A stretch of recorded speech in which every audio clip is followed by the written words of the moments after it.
America के अंदर जो लेटेस्ट पोल्स आ रहे हैं उसमें जो मेजॉरिटी है यूथ की, यूथ यंगस्टर्स, वो फलस्तीनियों के साथ हैं, यंग वोटर। ये अमेरिका के अंदर एक बड़ी अजब सी तब्दीली आ रही है। और ये मैं 24वीं स्लाइड आपको बता रहा हूँ, ये न्यूयॉर्क टाइम्स कि जो यूथ है ना, यूथ जो समझती है मामला, जो अब वो पुराने बुढ़े बाबों के जो सर जंग के दौरान और वो 45-46 के बाद के ये होता है, वो देख रहे हैं मनाजिर, उनके पास यूट्यूब है, उन सोशल मीडिया है, वो देख रहे हैं क्या हो रहा है। वो जो यूथ है ना वहाँ पे, ठीक है, वो आहिस्ता आहिस्ता बाइडेन के खिलाफ हो रही है, उनकी अपनी पार्टी की। अच्छा, मुखालिफ पार्टी का स्पीकर बैठ गया कि वो तो ट्रंप का बिल्कुल पंटर जिसे कहना चाहिए, वो बैठ गया।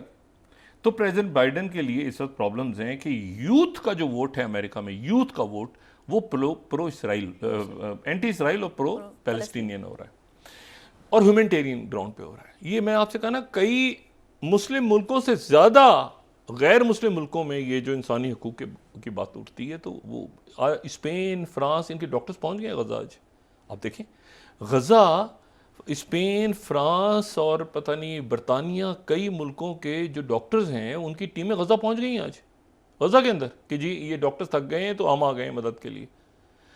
और नर्सिस भी आ गई हैं इन हालात में, उनको पता है बॉम्बिंग हो रही है ऊपर से। अच्छा, एक तो बात ये हो गई। तो दूसरी, अब ये करारदाद आज दोबारा पेश हो रही है। आज जो करारदाद पेश हो रही है उसमें फिर वही सीज फायर का इशू है। तो क्या इसको वीटो करता है अमेरिका या नहीं करता? अमेरिका में इस वक्त वांग यी मौजूद हैं जो कि चाइना के वजीर खारजा हैं, और उनकी बड़ी अच्छी मुलाकात हुई है सेक्रेटरी ब्लिंकन के साथ। बड़ी अच्छी, बड़ी खूबसूरत उसमें तस्वीर भी आई है और वो बड़ा अच्छा भी। और जाहिर है कि सिर्फ जो है वो मुलाकात तो नहीं हुई होगी, उसमें मज़ीद उसमें कोई बातचीत भी हुई होगी, कोई मसाइल डिस्कस हुए होंगे, ताइवान भी डिस्कस हुआ होगा, मशरिक़ वस्ता डिस्कस हुआ होगा, सब सारी बातें हुई होंगी। तो ये सारी बातें, फिर उसके बाद 2-3 बातें ऐसी हैं जो इस वक्त बड़ी इंपॉर्टेंट हैं, जिनमें एक तो ये है कि आज हमने सारा दिन सुना कि हमास के जो रहनुमा मूसा अबू मरजूक, ये मूसा अबू मरजूक जो हैं ये पहुंचे हैं मॉस्को, और इनकी ईरान के नायब वजीर खारजा के साथ इनकी मुलाकात हुई है रशिया के नायब वजीर खारजा से, ठीक है, और तीनों की तस्वीर भी आई हैं। अच्छा, अब ये ज़हन में रखें कि रशिया के वजीर खारजा किधर हैं? वाशिंगटन। इनके वजीर खारजा किधर हैं? ईरान के अमेरिका, न्यूयॉर्क, ठीक है।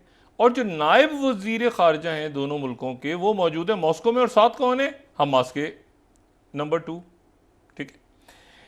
अच्छा, और हमास के साथ मुलाकात हुई। अच्छा, मैं आपको हमास का, लोग ये शायद समझें कि शायद कोई नई हमास और रशिया के दरमियान कुर्बत हुई है, ऐसा नहीं है। ये जब जंग हुई थी ना 2005 की, 2005 की और 6 की जंग के बाद, जो सबसे पहले अगर किसी को हमास ने मुबारकबाद दी थी, मैं वहाँ मौजूद था, तो अलमनार पे सबसे पहला जो इंटरव्यू, जो मुबारकबाद चली थी, वो चली थी प्रेसिडेंट पुतिन की, कि प्रेसिडेंट पुतिन मुबारकबाद दे रहे हैं हमास को। मैं आपको उस ज़माने की बात, और मैं आपको ये बताऊं कि मैं यहाँ पे ये कोट कर देता हूँ कि उसके बाद 2006 में ये हुआ कि खालिद मिशाल जो हैं उनको रशिया आने की दावत दी गई। और ये LA टाइम्स में आपको दिखा रहा हूँ 17/2/2006 का, टर्की अलाउज हमास विजिट, ठीक है। ये 5 लोगों का डेलीगेशन खालिद मिशाल की क़यादत में वो पहले टर्की पहुंचा, और हार्श क्रिटिसिज्म हुआ इसराइल की तरफ से और US की तरफ से कंसर्न हुआ।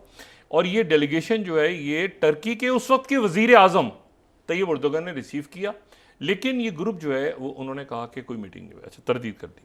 लेकिन उसके बाद फिर गार्डियन जो है 4 मार्च का 2006 का, वो बता रहा है कि हमास ने कहा है, खालिद मिशाल फिर आपको नजर आते हैं मॉस्को में, और खालिद मिशाल ने कहा कि हमास सेज के peace possible at Moscow talks. ये मैं आपको बता रहा हूँ, ये 2006 का ये है 4 मार्च 2006 का गार्डियन, ठीक है। तो ये उस वक्त उन्होंने पहुंचे वहां पे, और इन्होंने वहाँ पे स्टार्ट की अपनी टॉक्स, और इन्होंने कहा, और ये शायद बीबीसी का भी होगा, या मेरे ख्याल से हम वाई नेट को दिखा दें उनको, पीस विद इसराइल, ये उस ज़माने का 2006 का जो है, ये 7 स्लाइड अगर हम दिखा दें, ये जी, तो ये जो है इन्होंने उस वक्त की, मैं सिर्फ आपको ये बताना चाह रहा हूँ कि ये उस वक्त सबसे पहले खालिद मिशाल जो हैं, जैसे ही जंग ख़त्म हुई थी हमास की, सॉरी हिजबुल्लाह की, तो ये पहुँच गए थे, ये मॉस्को पहुँच गए थे। ये इसमें हिजबुल्लाह थी, इसमें हमास नहीं थी, जहन में रखें। तो खालिद मिशाल डेमास्कस में ही थे, तो डेमास्कस से ही वो खालिद मिशाल टर्की और आगे चले गए थे। वो इसमें फरीक नहीं थे, लेकिन मुबारकबाद चलना शुरू हो गई थी वहाँ पर हमास और हिजबुल्लाह को उनके मीडिया पे। तो ये पुराना ताल्लुक है। दूसरी जो बात है इसमें, दूसरी बात बड़ी इंपॉर्टेंट है कि ईरान के सदर को प्रेसिडेंट बाइडेन ने गालिबन बराह रास्त कोई मैसेज दिया है, जिसमें कोई धमकिया में मैसेज है, ठीक है, और प्रेसिडेंट को नहीं, रहबर को, ठीक है। ईरान का कहना यह है कि नहीं, लेकिन वेस्टर्न मीडिया कह रहा है कि नहीं, बराह रास्त तो नहीं, किसी के थ्रू ही दी होगी, किसी डिप्लोमेट को कहा होगा कि जाकर उनको कह दो कि बाइडेन ये कह रहे हैं। लेकिन यह है कि इसका ये काफ़ी इसको सीरियस लिया गया है कि क्या ये बात इस तरह हुई है, जैसे राइटर्स क्लेम कर रहा है 12वीं स्लाइड कि Biden warns Iran against targeting US troops in middle east. अच्छा, ये ईरान भी, और लेकिन ईरान में बराह रास्त उन्होंने ये बात जो चल रही है वही चल रही है कि रहबर को गया। लेकिन सवाल ये है कि ईरान के, अच्छा एक तो हम सबसे पहले ये ली क्वेंग जो कि चाइना के साबिक वज़ीर आज़म, इनका इंतकाल हो गया, इनके लिए हम इंतहाई दुख का इजहार, ठीक है, बड़े पाकिस्तान दोस्त, बड़े ज़बरदस्त, ये 68 साल के थे और ये 10 साल वज़ीर आज़म रहे हैं चीन के। रात को इनका कार्डियक अटैक इनको हुआ और हार्ट फेल इनका हो गया उसके बाद, और ये 2013 से 2023 मार्च तक ये जो हैं ये वज़ीर आज़म रहे थे। चीन का जो वज़ीर आज़म है वो उनका नंबर 2 है, यानी वो बराह रास्त जो कम्युनिस्ट पार्टी के सेक्रेटरी जनरल या जो चाइना के प्रीमियर हैं शी जिनपिंग के, वो अंडर उनका उसके बाद फिर वज़ीर आज़म आता है। तो ये 10 साल 2013 से लेके, और ये पोस्ट इतनी इम्पॉर्टेंट है, मतलब इस पोस्ट, ये सबसे पहले चाइना के जो वज़ीर आज़म थे वो चौ एन लाई थे, ठीक है, जिनको चौ एन लाई जो कि एक तारीख उनके नाम से वाबस्ता है।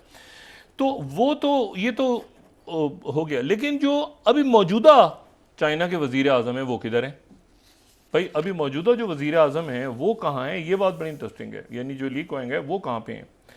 तो अब जनाब 3 पै दर पै खबरें, और ये मैं यहाँ पे चंद सेकंड चाहूँगा, 3 पै दर पै खबरें चाइना का मीडिया दे रहा है, 3 लगातार खबरें। सही। पहली तो वो दे रहा है 25वीं स्लाइड, सिंजुआ कह रहा है कि China strongly opposes any external forces interfering in Iran's internal affairs. ये बात किसने की है? चाइना के वजीर आजम ने।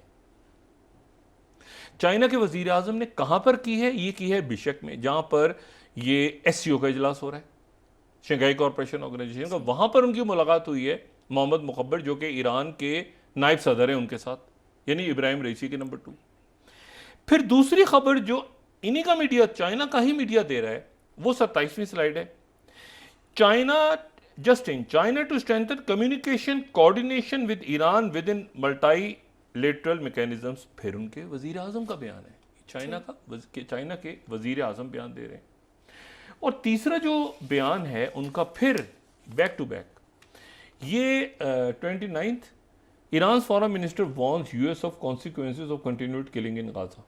अच्छा, ये चाइना का मीडिया जब, अच्छा ये एक यहाँ पे बदमज़गी हुई है, ये जो कॉन्फ्रेंस है ना, एक तो इसमें शंघाई कॉरपोरेशन ऑर्गेनाइजेशन बड़ा एक बहुत ज़बरदस्त फोरम है, लेकिन उस यहाँ पर मशक़ें हो रही हैं चाइना की और पाकिस्तान की मशक़ें हो रही हैं। तो शंघाई कॉरपोरेशन ऑर्गेनाइजेशन के उस इजलास में मुझे नहीं पता क्या वजह हुई है, लेकिन बहरहाल मैं दक्कन हेरल्ड को कोट कर देता हूँ कि इंडिया जो है वो पाकिस्तान और चाइना के ऊपर, इंडिया जो है वो नाराज़ हो गया है अंदर कि ये कनेक्टिविटी प्रोजेक्ट्स आपके क्यों बढ़ रहे हैं भाई। ये कनेक्टिविटी प्रोजेक्ट्स ने तो बढ़ना, देखिए पहली बात मेरी गुजारिश है सिर्फ अपने जो हमारे पड़ोस के हमारे पड़ोसी हैं, पहली बात तो एससीओ चाइना का है, एससीओ चाइना का है नंबर 1। नंबर 2, अगर स्लाइड को देखें दोबारा, वो ये कह रहे हैं कि कनेक्टिविटी क्यों हो रही है, कनेक्टिविटी तो बेल्ट एंड रोड का हिस्सा है। ये आप ये पढ़े ना, ये फ्लैगशिप प्रोजेक्ट में कनेक्टिविटी नहीं होगी तो क्या ये मतलब क्या हवा में बन रहा है। तो वो कह रहे हैं कि चाइना ने इतराज़ किया है बेल्ट एंड रोड पे, और चाइना ने पाकिस्तान और इंडिया पे इतराज़ किया कि आपकी यहाँ पे फौजी मशकें क्यों हो रही हैं इस वक्त ये बहरा हिंद के अंदर। ठीक है डॉक्टर साहब, ब्रेक ले लेते हैं। उन्हीं का फोरम है, बेल्ट एंड रोड भी उन्हीं का है। तो ये इस वक्त ये मौका नहीं था कि एससीओ के फोरम पे चाइना को और पाकिस्तान को बुरा भला, फोरम ही उनका है।